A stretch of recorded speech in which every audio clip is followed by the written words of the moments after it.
Good evening. This is CTV News for Thursday, August 3rd. I'm Karen Campbell. And I'm Byron Scott. Glad to have you with us here tonight. Well, a work-related accident in College Park this afternoon has tragic consequences. A worker has died after falling off a building under construction at the University of Maryland. The unidentified victim falling from an upper floor of the building at Route 1 and Campus Drive. University of Maryland Police and the State Occupational Health, Safety and Health Agency will investigate that incident.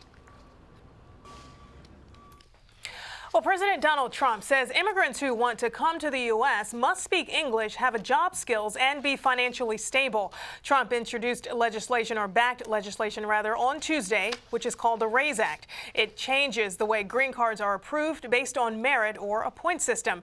Now, Trump says the plan will reduce poverty, increase wages, and save taxpayers money. There are currently about 140,000 green cards issued annually for employment. Trump also wants to cap admission to 50,000. Now, Maryland Governor Larry Hogan says he hasn't read the plan but disagrees with it. I can tell you it doesn't seem to make a whole lot of sense to me. Legal immigration isn't a problem in this country. It looks like a solution looking for a problem. I don't know why they came out with it this time, and don't think there's any need for the change in the policy. Democratic leaders say they are against the RAISE Act, citing the passage would impact the U.S. economy, among other issues. Now, the president's immigration legislation is stirring up controversy. The Reforming American Immigration for a Strong Economy, or RAISE Act, will require that applicants applying for green cards speak English. And here to talk more about that legislation is State Delegate Carlos Sanchez from the 47th District. Thank you so much for joining us today. Thank you for having me. Now, you are among Democrats who oppose this RAISE Act. Talk to us about that. Why?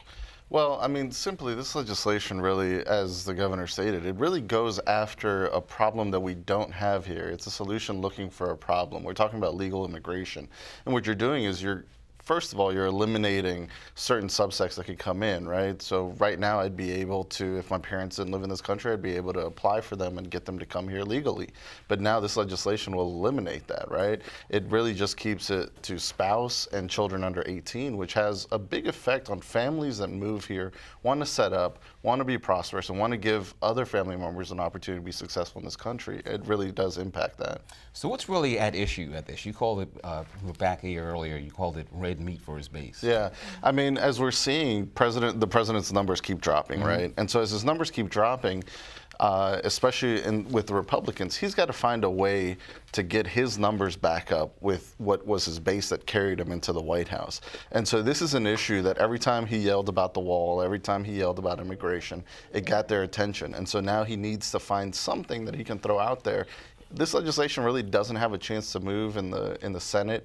They're not going to get the 60 votes. A lot of Republicans from the South and agricultural states aren't going to like this legislation because it will have a significant impact on their economies. How's it going to impact those places like that, for example? Well, what this does is, we were talking about people, so this legislation now is going to prioritize people that have very specialized skills versus being able to bring in a workforce that's going to be able to do some of the work in the fields and picking apples, like you mentioned earlier, right, in Vermont, going south and working with cattle and working with all the orange trees and lemons and limes and all that comes out of the South. So when you start eliminating that work base, all of a sudden they have to start paying higher wages. And a lot of times when you talk to agricultural farmers, they tell you that they're already kind of at their limit as it is. So what do you say to those who actually back this plan?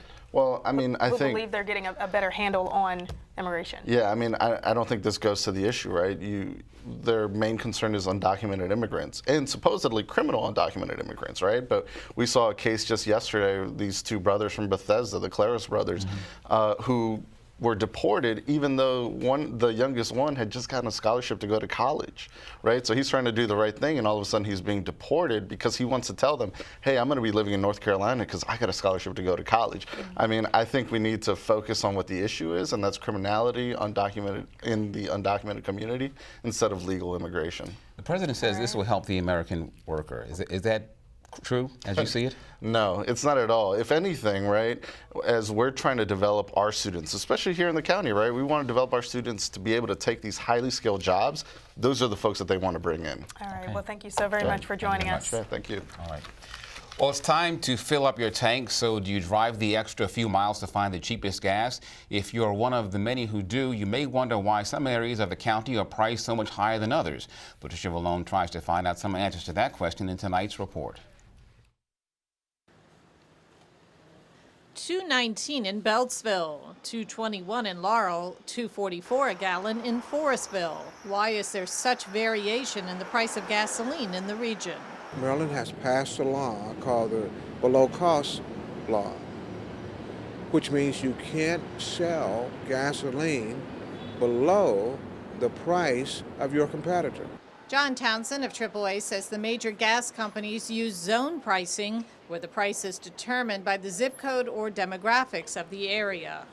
It is almost discriminatory. It is almost as if the oil companies have used a red line to determine what prices they're going to charge the service stations in that area. So even the service station operators cannot determine the price of the gasoline. It's determined higher up the food chain, as it were, or the hierarchy by the oil company or the distribution company or the distributor themselves based on what they think is the profit margin for that area. Tell me why you come to Laurel to get gas. Well, because the prices are cheaper than anywhere else on Route 1. I don't live too far, but if you travel down Route 1, you'll see that the prices go up and up and up. I live very close to Laurel, so anytime I'm going out, I have to stop by and buy my gas. For the past almost about 15 years now. Because it's cheaper. That's correct. Many motorists come to the city of Laurel for its cheaper gas, but industry officials say the prices have little to do with anything discriminatory. It has more to do with the price of local fuel taxes, as well as where distribution lines are located. Industry officials say there are a number of factors that can cause gas prices to vary, including the distance from the distribution center and whether the station is independently owned. Stations with convenience stores may have cheaper prices, and since gasoline is a commodity, prices differ due to specific market conditions. But what about those stations in low-income areas where gas prices seem abnormally high? It can have a devastating economic impact on drivers that live in poor neighborhoods and in poor zip codes. It's the old practice that's tantamount to redlining in terms of what you charge for real estate and for loans, including auto loans and home loans. Towson says there is little public outcry when prices remain steady, but if gas should suddenly spike as it did in 2008, that could all change. Patricia Villone, CTV News. Colonial Pipeline, which carries gasoline up the East Coast, runs just west of D.C. and then passes through Montgomery County and Baltimore. Well, first responders in Maryland can now communicate better and faster with other agencies and jurisdictions in the state. That's all thanks to a new digital device. Maryland State Police announced the completion of the third phase of a statewide radio system called Maryland First. The system eliminates dead spots and is expected to save jurisdictions money by moving to a single radio system. The system allowed us to place over 1,000 first responders and National Guardsmen on the system quickly, and that allowed us to deploy them to assist the city of Baltimore. The system also provides interoperability for pre-planned events. And the system also allows for communication with Pennsylvania, Virginia, Delaware, and West Virginia. The Prince George's County Fire EMS gets a $3.5 million grant to hire 27 full-time firefighters. The funds from the Federal Emergency Management Agency will help to maintain 24-hour staffing to respond to calls in the county. FEMA Staffing for Adequate Fire and Emergency Response Grant Program gives about $345 million to departments coast to coast.